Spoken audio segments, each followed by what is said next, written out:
School is back in session, and in the policy world, that means that we're talking about things like teachers' unions more than ever. And you might be saying, wait, Texas doesn't have teachers' unions. Well, as Shakespeare wrote, what's in a name? That which we call a rose by any other name would smell as sweet. And now I'll admit, I would not necessarily call them sweet, but the tea we're drinking today is. So I think it's time to spill some sweet tea.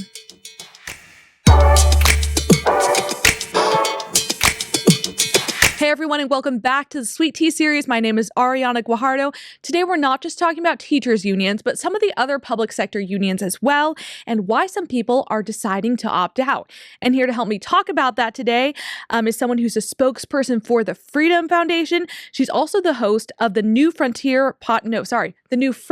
podcast, Sienna Rose, welcome to the show. Thank you so much for having me, Ariana. It's a pleasure to be here. So I know you're a host of the show, and I'll say it again, the New Frontline podcast. But this is your first appearance on someone else's show, right? Yes, ma'am, that's correct. I'm very excited to be here. It's such a pleasure to see your space, and I feel like I'm learning so much and getting to be and sit here with you. Yeah, and I'm glad you got to come down to Austin to visit with us. Sorry for the rain today. That kind of sucks a little bit. A little bit of a bummer. No, I stepped outside and I was like, I had a beautiful sunny drive down, and then as soon as I get into town, it starts raining. It might be a little bit better than the heat we've been having, though, which is crazy. It waited till the end of the summer, but what can you do about that? I know. I'm learning that about Texas is that like summer rainstorms are kind of a thing here. It's been very surprising to me. I'm not used to that being from the Pacific Northwest usually. Yeah. Well, welcome to Texas and our summer rainstorms, I guess. So you've been with the Freedom Foundation is about 4 years now, or how long?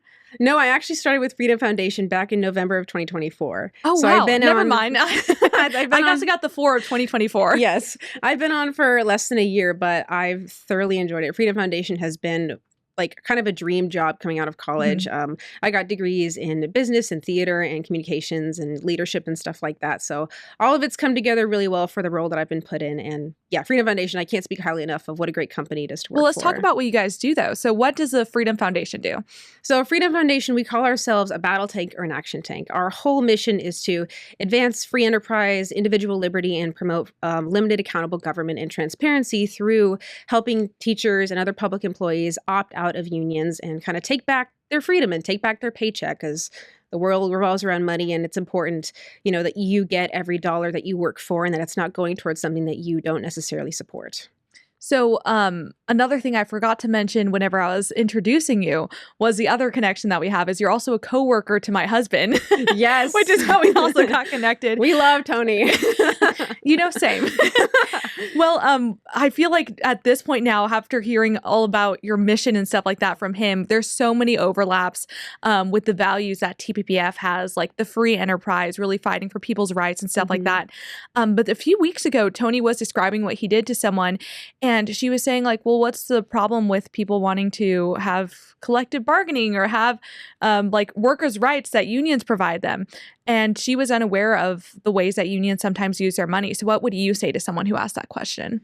Well, it's interesting because I do a ton of research for my work and for my podcast. And something that I see a lot that I very fondly call the union fallacy is that they like to say that to be pro-worker and pro-workers' rights, you can only be pro-union, which is not true. When you're looking at workers' rights and what you need as an individual worker, I feel like what you need varies on a person-to-person basis. So it seems illogical to say that someone who joins a union and believes that the union will have their best interests at heart, when in reality these people are representing millions upon millions of people, and there's no possible way they can cater to exactly what you need or have your best interests at heart in the same way that you can represent yourself. So at Freedom Foundation, what we do is we spread that message and we tell the truth that being a part of a government union is an option. And so we help people opt out, which is one of the big things we do. We have several different arms. We have an outreach team, a litigation team, a legislation team, marketing, education, all that sort of stuff. We have a teachers wing specifically now. But we just try and tell people that, like, if you can fully support what your union is putting your dues money towards, cool, you have that option because you have that right to choose.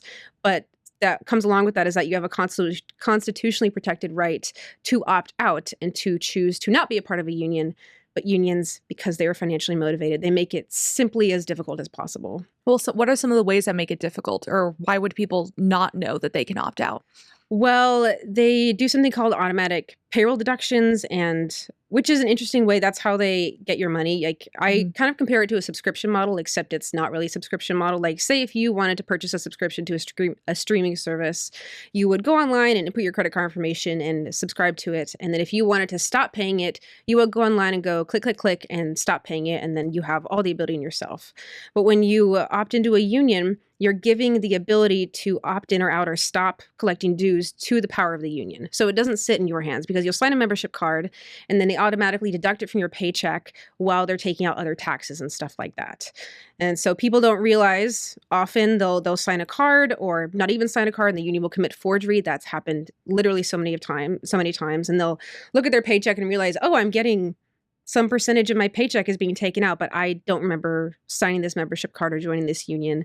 And then when they go through with it and try and opt out, the unions have very specific and narrow opt out windows. It's like some ridiculous language for it. It's like you have a week, like a year to the day you sign the membership card. And if you don't remember the day you signed the membership card, like, and they won't tell you what day you signed it. They try and gatekeep all this sort of stuff because they have such a monetary incentive to keep you in the union.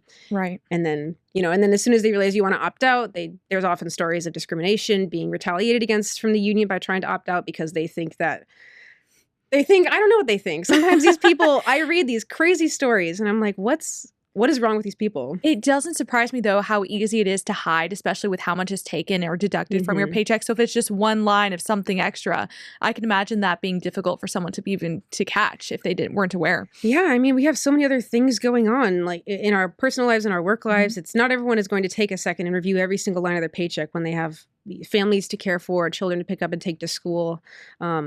It's really interesting, and there are lots of stories, and we have a whole litigation arm. So we take on cases and represent plaintiffs who feel like they've been retaliated against by their union or have their opt out requests ignored, and just the stories that people have. It's very frustrating to sit and hear what people have gone through. And then it's empowering to know, as Freedom Foundation, we care so much about these public workers and their rights and their ability to choose, that we wholeheartedly take on their cases and work for them. Yeah, and I feel like that's the arena where you guys can really call yourself a battle tank for people.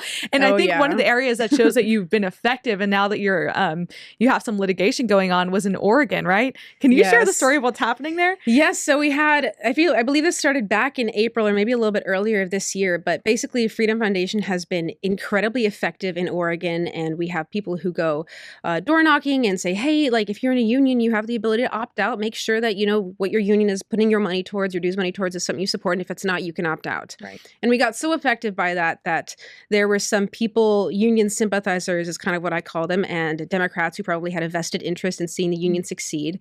They were really upset and threatened by what we were doing and how successful we were with getting opt-outs, that they took it to political lawfare, essentially, and they passed a bill. Unfortunately, it got passed all the way through the House and Senate. It's called House Bill 3789 in Oregon, that essentially, it's called the Workers' Fraud Protection Act, but it's just targeting Freedom Foundation.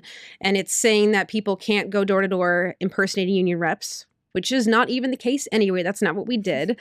We've never impersonated union reps or said that we are something that we're not. The whole bit is that we tell the truth. Transparency and accountability is important, especially with the work that we're doing.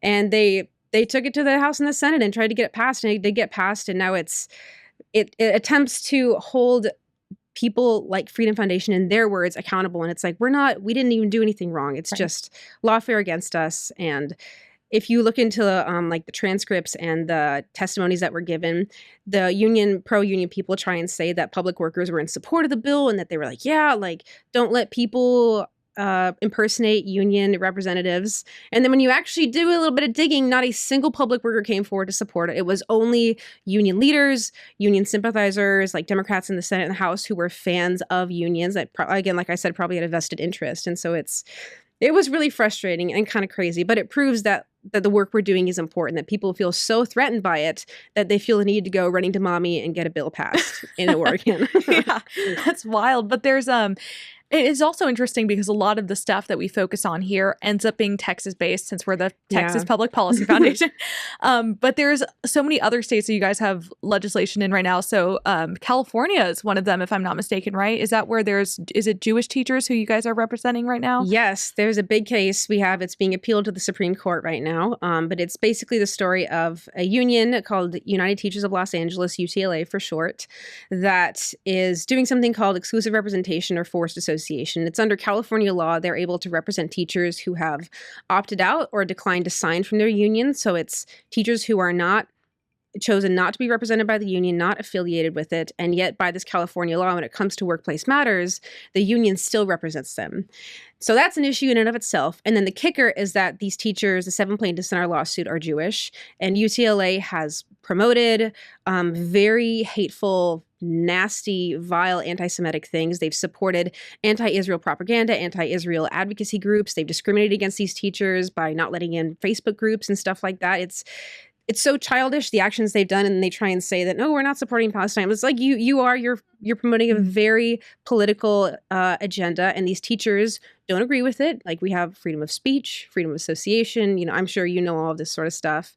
And the lawsuit is trying to hold UTLA accountable for saying these nasty things and also still being able to represent these teachers, even though they've explicitly said and pleaded with the union, please do not represent us. We don't want anything to do with you.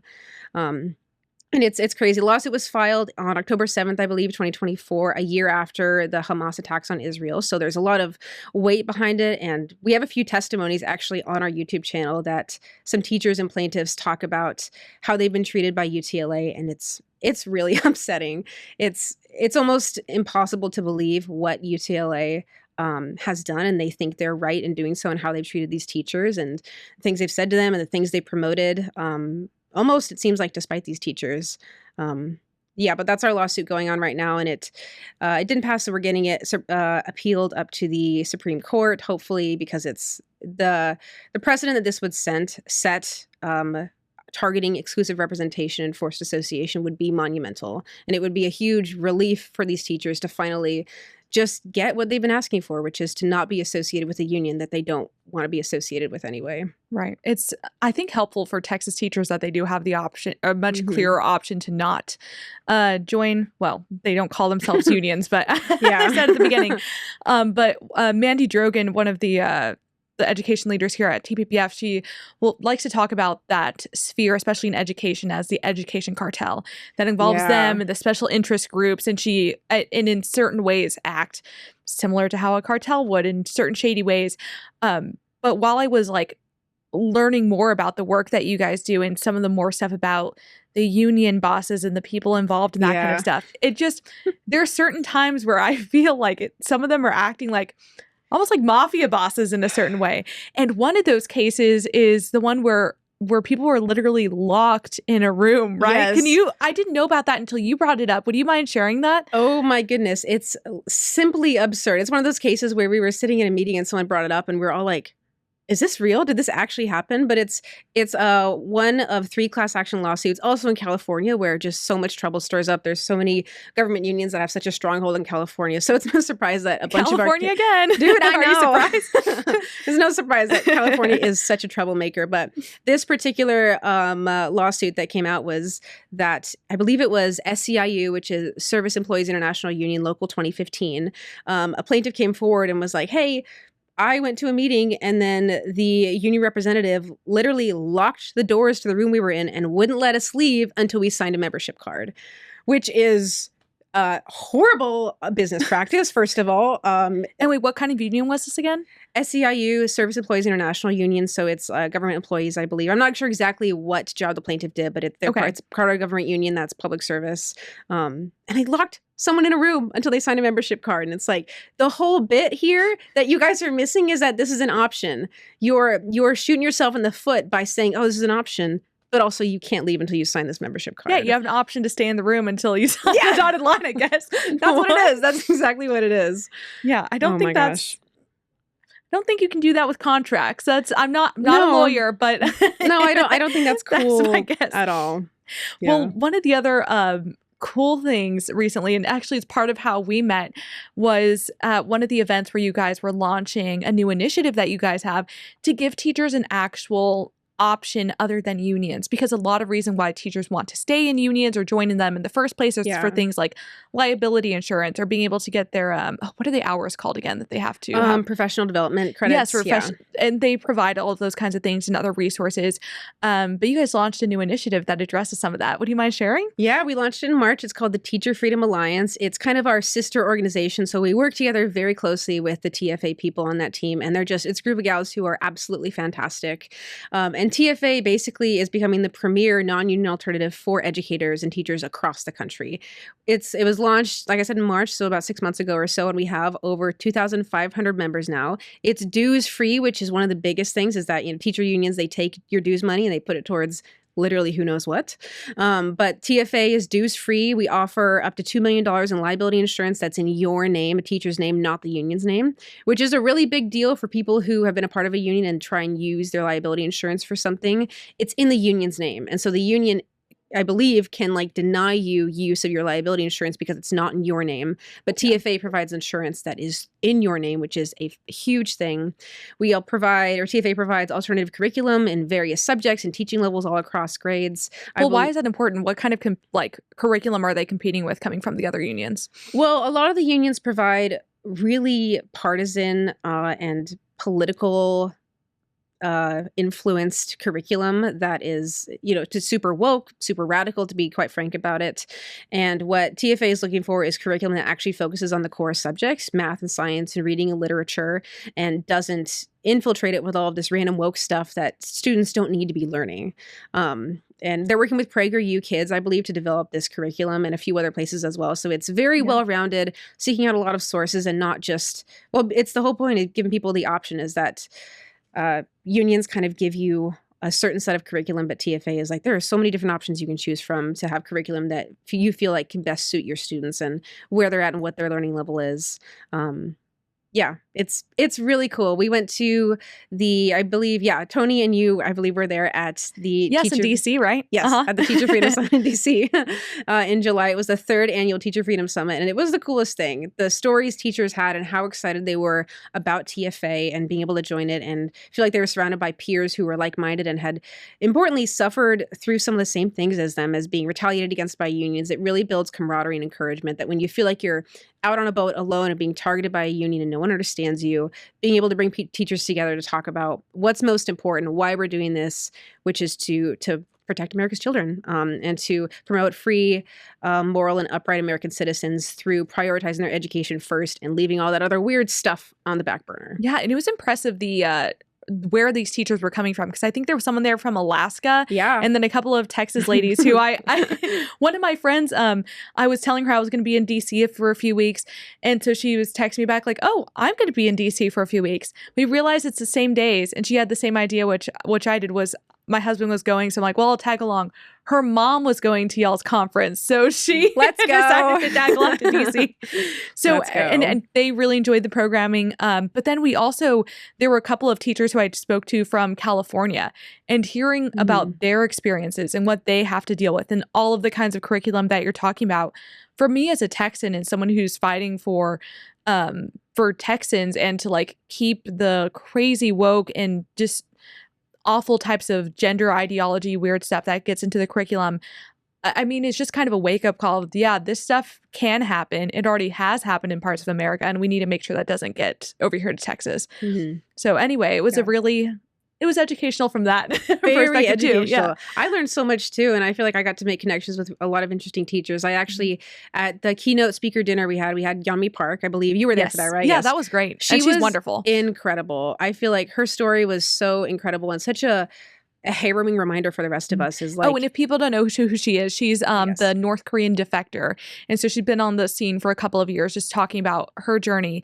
And in the past, I want to say 5-ish years is when she started connecting the dots once she went to university that, oh wait, there's like all of this stuff that I left in North Korea and people are trying to bring that back, like the socialists or communists that she was meeting in, I want to say it was Columbia University, right? I think so, yeah. Anyway, so she has like great testament for all of that. Yeah, she has a super viral podcast episode on the Joe Rogan Experience where it's got like over 10 million views, something completely crazy. So Yeah, I like, if believe people it. are interested in hearing her story, she goes into detail on that. I've listened to a few snippets of it and what she experienced in North Korea.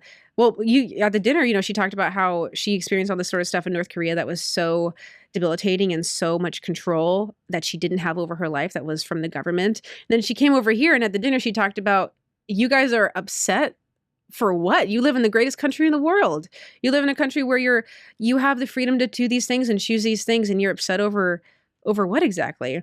It was really interesting to hear her perspective, which was so And you're so saying refreshing. speaking to the left about what they get outraged by. Yes, Yeah. Mhm. precisely. Yeah, speaking to the left about like, why are you guys upset about all this sort of stuff? Why are you creating outrage and pretending like you're oppressed? You're not oppressed. You live in the best country in the Right. world. And she was, I think the other important part was about how important education is. Mhm. And whenever you control the narrative and you like start to change parts of history or reframe it in the wrong way, that's how you start taking control over society. Yeah. And I think it was, again, a really good warning as someone who's seen the conclusion of that going to its natural end. Certainly. One of the things that I've chatted with our CEO, Aaron, about is particularly how the teachers' unions and how they're affecting schools and how the influence they have on education, curriculum, and school board elections, and just the whole gambit, is that it's getting eerily close to promoting tenets of communism, which is, when I first talked to him about that, I was like, should I have a tinfoil hat on? Is that kind of strange to say? But it's entirely true, is that the stuff that teacher unions are promoting is truly like line by line working to essentially dumb down American citizens and not give students what they need to succeed, or more importantly, be independent. The whole union bit is that they kind of promote this idea that you can't really make it on your own, is that, the world is out to get you, America's out to get you, you can't make it on your own, so you have to come be in your union, you have to come Right. be with us, because it has to be strength in numbers or you're going to fail. And it's this really upsetting false dichotomy.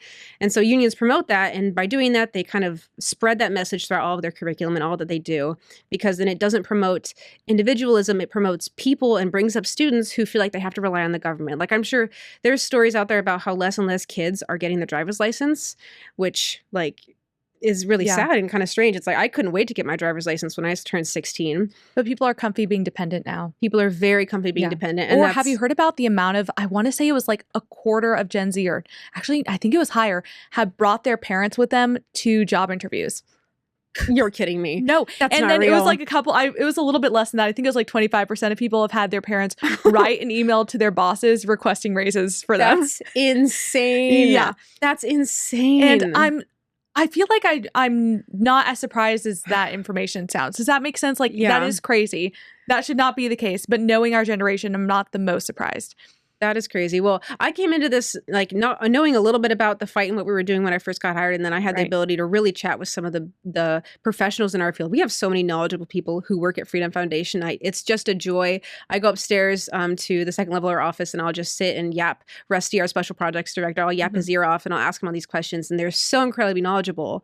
And they talked about all this sort of stuff, and I was amazed. I was like, how is this real? And how are people not more outraged about this? How are people so comfortable promoting that, like, yeah, unions are a great thing? And it's like, are they? Or is that just what you've been told to believe for your entire life? Have you actually thought through and questioned like what unions do and what they might be helpful for and what they're putting their money towards? And some of the groupthink that comes out of there. Oh, totally. So during the school choice fight, which has been a huge issue for TPPF and for the state of Texas, whenever I was back home for Easter this year, I was speaking to one of my relatives who works in like the education system. And she was asking me about it because she was like, you guys really support that school choice stuff. So are you just trying to take our money and just give it away to public or to private schools? You're trying to decrease our salary stuff. And it was just line by line, all of the stuff that the not teachers unions in Texas like to say. Yeah. So it was just, I guess it was just a moment of realization of, wow, if they repeat enough times, and she's not even part of one of those associations, but the administrators, like, even if you're not, the bulk of your administration is in some way involved with them. So, yeah, I feel like a lot of people just need, especially who aren't in that space, just need to be aware of how pervasive this is and how much control they really actually have over the future of our society, which is the kids. Yeah, it's interesting because I got the Freedom Foundation job when I was still living in Montana at the time. And I remember I was telling people about it, and I hadn't quite a huge grasp on what I would be doing. And obviously the job has evolved a little bit, and I've stepped into a spokesperson role. But they were like, oh, yeah, I would tell them I'm working with like helping me advise people of their union rights is kind of what I would say. And they'd be like, oh, yeah, we love unions. That's awesome. Go fight the good fight. And I'd be like, no, the other way around. I'd be like, what? I'd be like, okay. And it just kind of, it was an initial key into me is like, okay, people, we don't really know what we're talking about. When you say that you're working with unions or working against unions, people have just a guttural reaction to it. It's like, where is that coming from? What in our curriculum and like what in our world has been taught, or what does the culture say about like why unions are so good? Why is that our guttural reaction? Why don't we take a step back and really consider and question things? Right. And so, have independent thoughts. Whenever I was speaking to Tony recently about, and again, my husband, Tony, wonderful guy. But he was talking about specifically why you guys are trying to help people be educated about their rights when it comes to public sector unions specifically. So how is that different from other kinds of unions? So there are two sectors of work. There's the public sector and the private sector. And we work exclusively with public sector employees and public sector government unions. The private sector is its a whole other thing. And the biggest difference between the two, again, to bring up money, is their funding.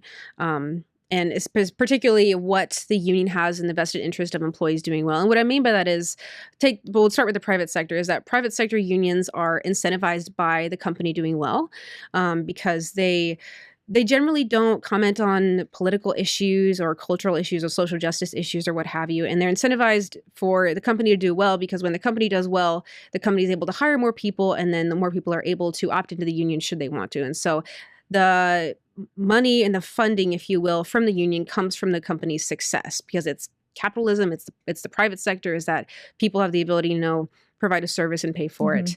And then in the public sector, government unions are funded through set budgets. And so they have a set budget. And if they want to get more money, they either have to reallocate funds from something else or relocate funds from another area in the federal budget or whatever it may be, the state budget, to the union. And so they have that set budget they're working with. And so if they want to get more cash money in their pockets, they have to get more members. That's the way they're incentivized to get more members. And so it's this interesting dichotomy, is that public sector unions generally are incentivized to get more members, not necessarily make sure that their members are taken care of or that the work they're doing is good or that they have good benefits and wages and whatever. But private sector unions are generally more incentivized by that because their success and their funding comes from how well the company itself is doing. And the big thing that I come back to is that a union's job and their only job is to bargain over the wages, benefits, and working conditions of their members. Anything else, commenting on political issues, commenting on the goings-on of other countries, what's happening in a state, or someone who got arrested, is not part of their job at all.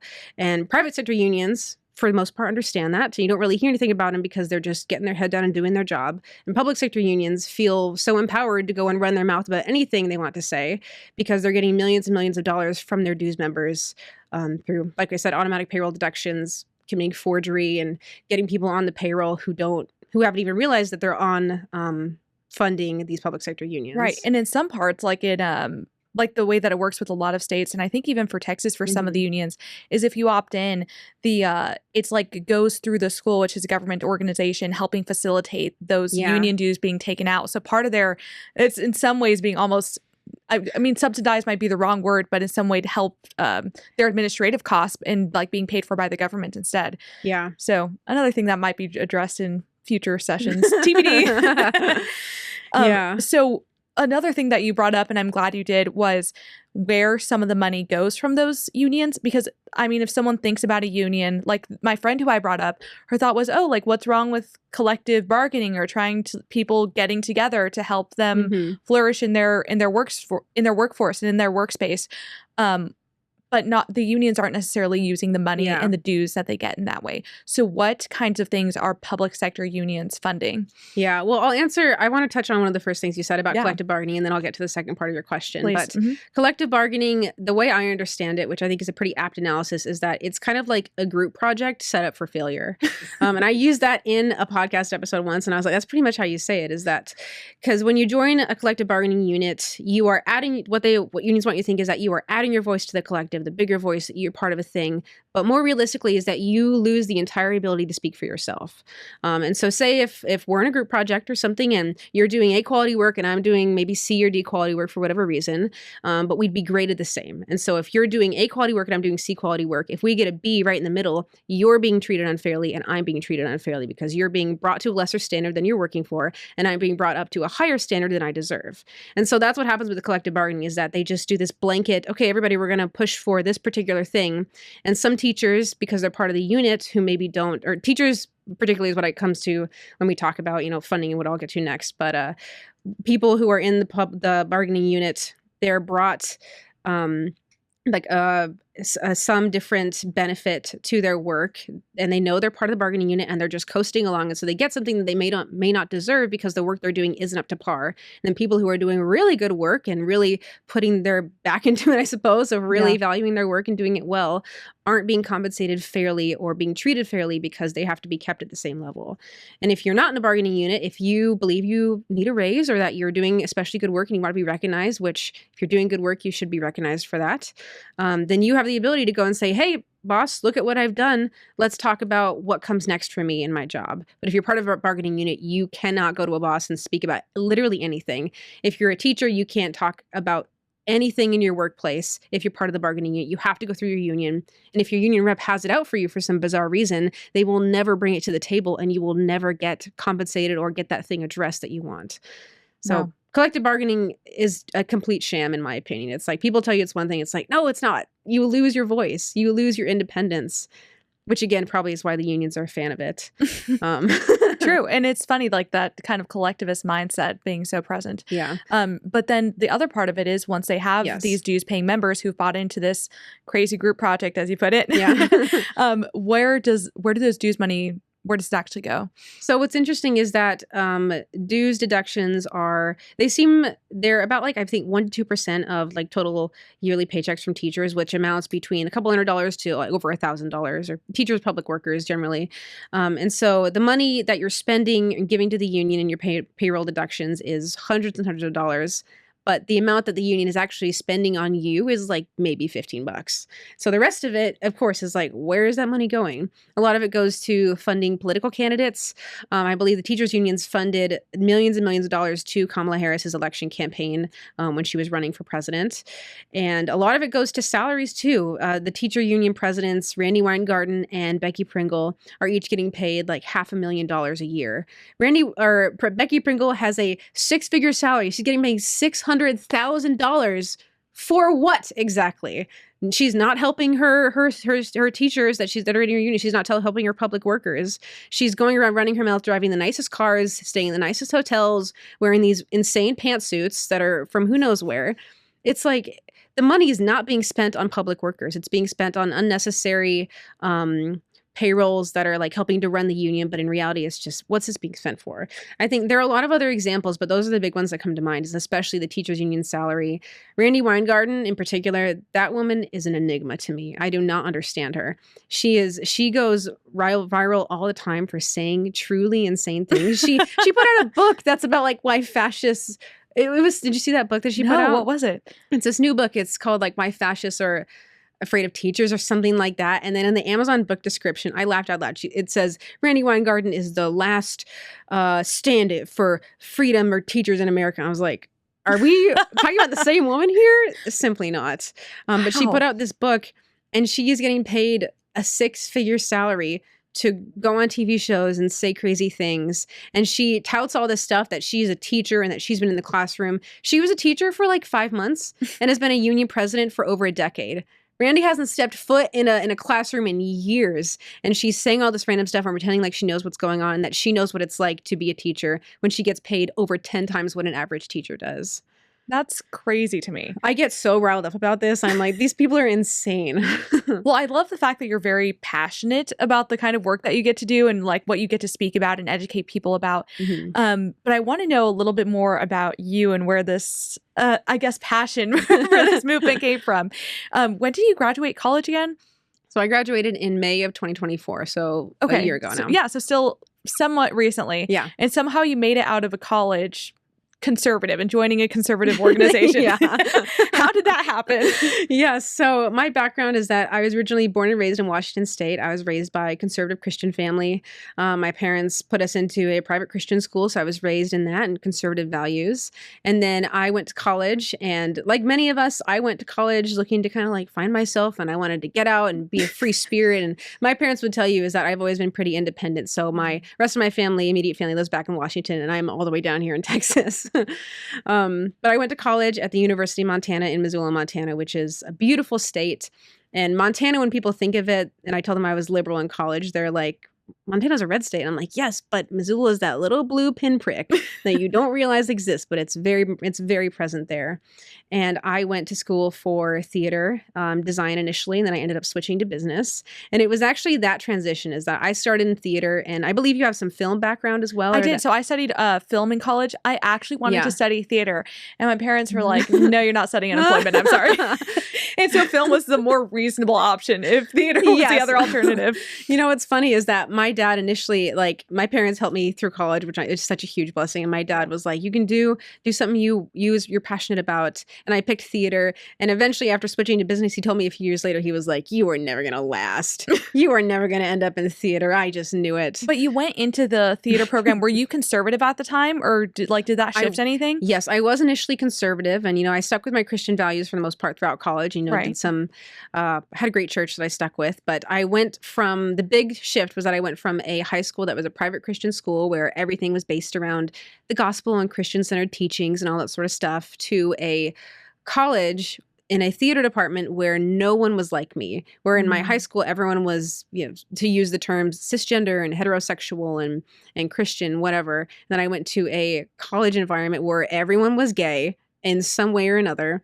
And everyone had some extra pronoun tacked onto their bio, and everyone was just like a little bit flowery, if you might say. The arts are a little flowery, we can say that.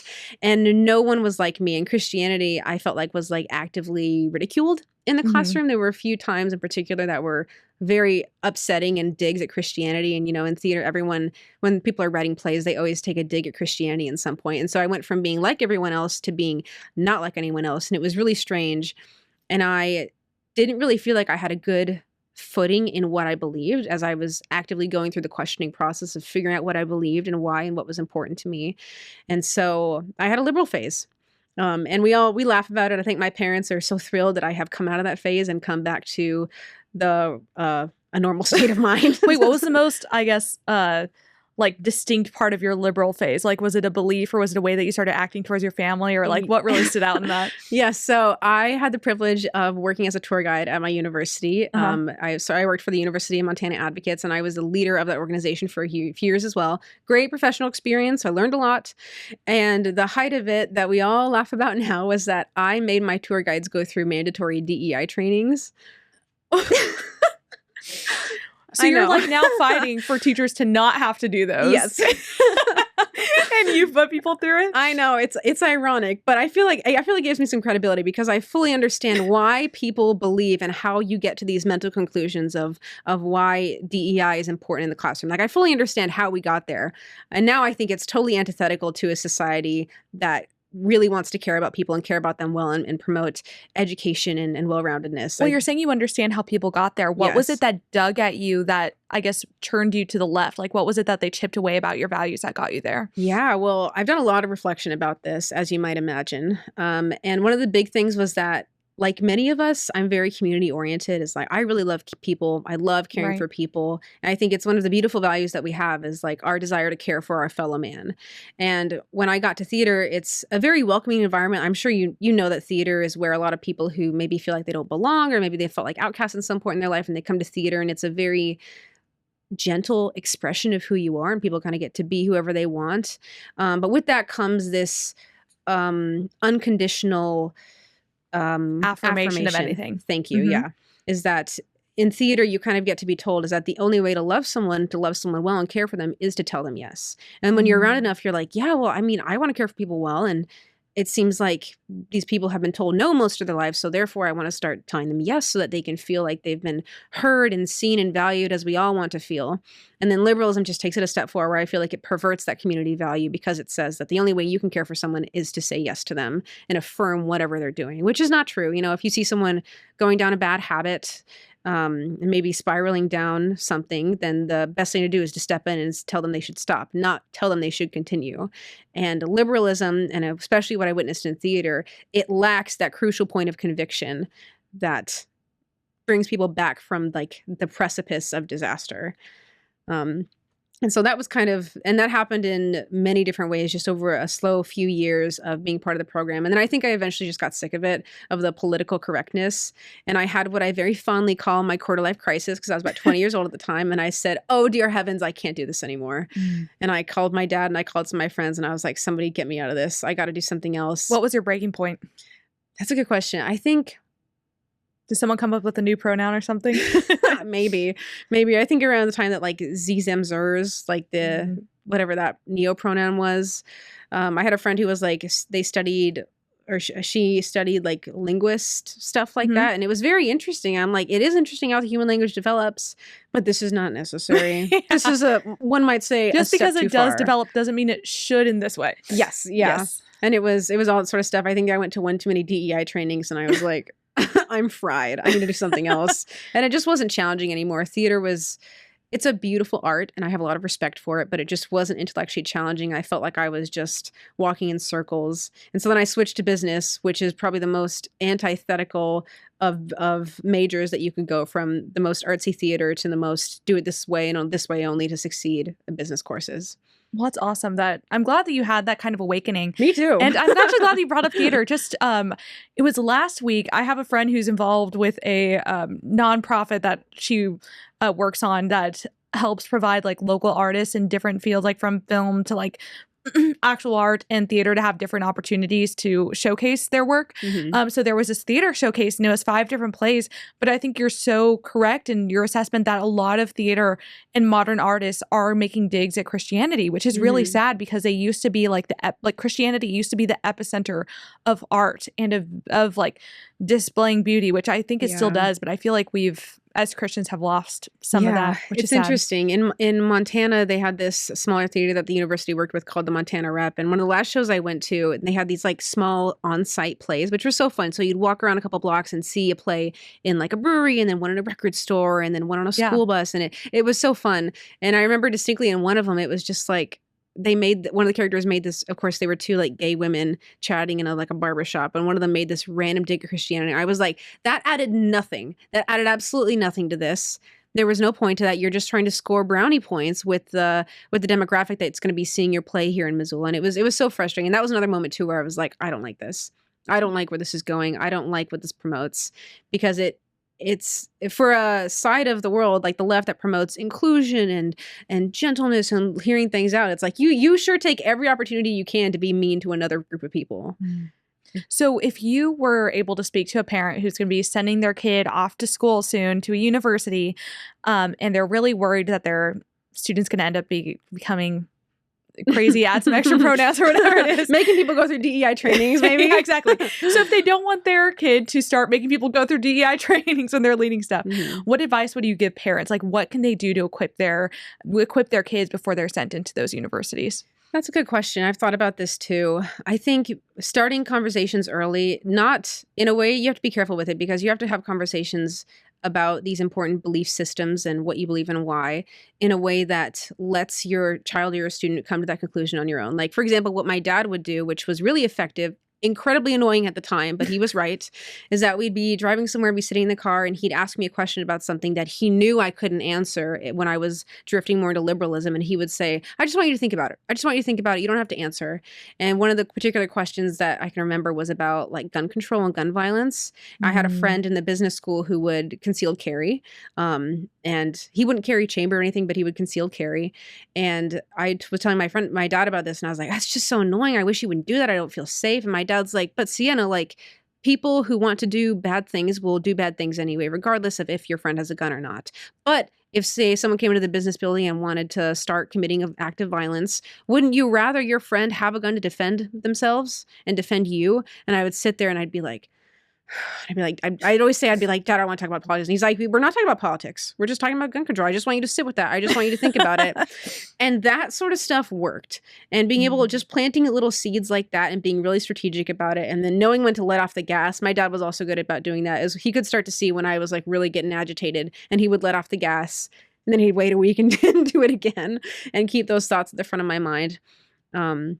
And so that sort of stuff, bringing up conversations of like, okay, like say that I listen to your point and I agree with it. Let's talk about like what could happen on the other side and being able to really faithfully bring all perspectives to the conversation, and especially about like DEI and diversity and, you know, highlighting these different things about us in the name of being inclusive is like, is it being inclusive or is it just telling us like that we have to put each other in different boxes and we can't just view each other as Americans?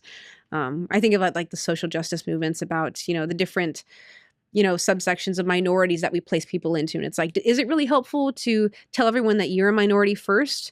Because then that just divides us. Or is it more helpful to look at you as a whole person and then maybe think about these different aspects of your personality or your character as a secondary? You know what I'm saying? Yeah, but isn't it weird though, and just like an ironic feature of the left, and like this is coming back to talking about some of the union things where they want to see you as a collective whenever it helps them have power and control over you, but they also want to divide people and make them feel so separated from everyone else and alienated by everyone else by you having to tack on like everything that makes you different from someone before you can have a conversation. Yeah. And so it's weird that they like sow division in those kinds of interpersonal aspects, but then whenever it comes to wanting to take control, they then group you back together in a collective that you can't escape. Yeah, it's really annoying. It's really frustrating.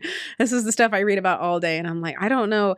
That's why I feel so passionate about this work, is that I came out of college and, started my transition back to being conservative, and I was in a very like secular job and I just got sick of it. And so I called my dad and I was like, help me find a conservative job. I don't want to do this anymore. And he helped me look for lots of different jobs, and I ended up at Freedom Foundation, where it's just the best group of people who are so passionate and joyful about the work that they're doing.